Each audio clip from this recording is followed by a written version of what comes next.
گا ہمارے جذبے بغاوتوں کو تراشتے ہیں، ہمارے جذبوں پہ بس تمہارا نہیں چلے گا۔ آج یہاں ہمارا عزیز چوک سمیت پورے جموں کشمیر میں اکٹھا ہونے کا مقصد جو ہمارے اسیران سعد انصاری،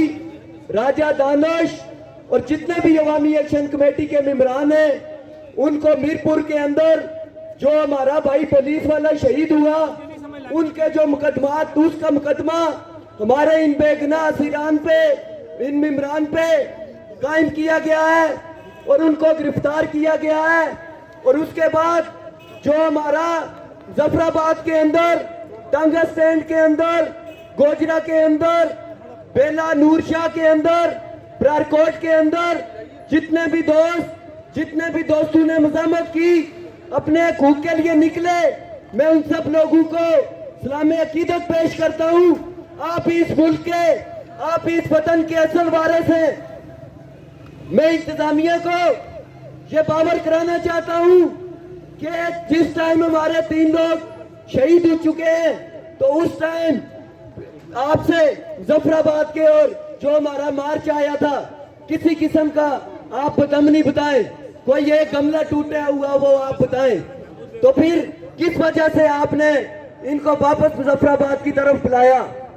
آج تو سب کہتے ہیں کہ یہ قصور ان نوجوانوں کا تھا کہ انہوں نے پتھر مارے اور وہ جناب رینجر جو تھی وہ اگر ان کو نہ مارتے تو وہ ان کو مار دیتے۔ میں یہ سمجھتا ہوں اس سارے بگاڑ کا جو ذمہ دار ہے وہ اس ریاست کا وزیر اعظم ہے، وہ یہ 53 کا چور ٹولہ ہے، یہ ممبران اسمبلی ہے جنہوں نے ان کو اجازت دی اس غیر متنازع علاقے کے اندر بیرونی فورسز کو وہ یہاں آ کر لوگوں پہ استعمال کرتے۔ شرم آنی چاہیے انہیں۔ اور اگر آپ نے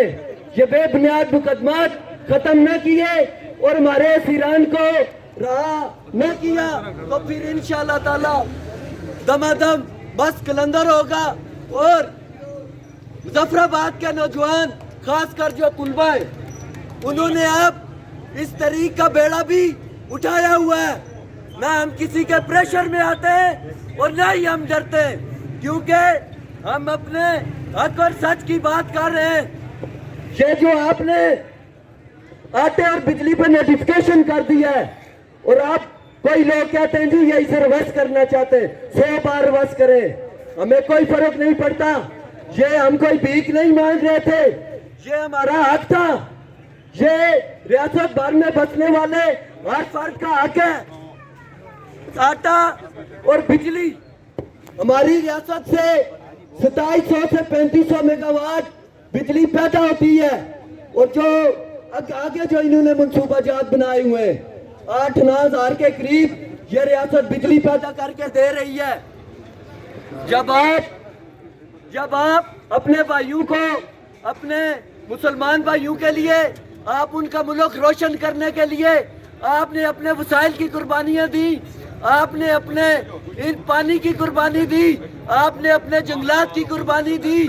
تو جس ٹائم آپ کے حق کی بات آئی تو اس ٹائم آپ پہ گولیاں اور شیلنگ کی گئی۔ اب عوام ان سے انشاءاللہ تعالی اب ان سے ان کا حساب لیں گے، اور ہماری یہ جو تحریک تھی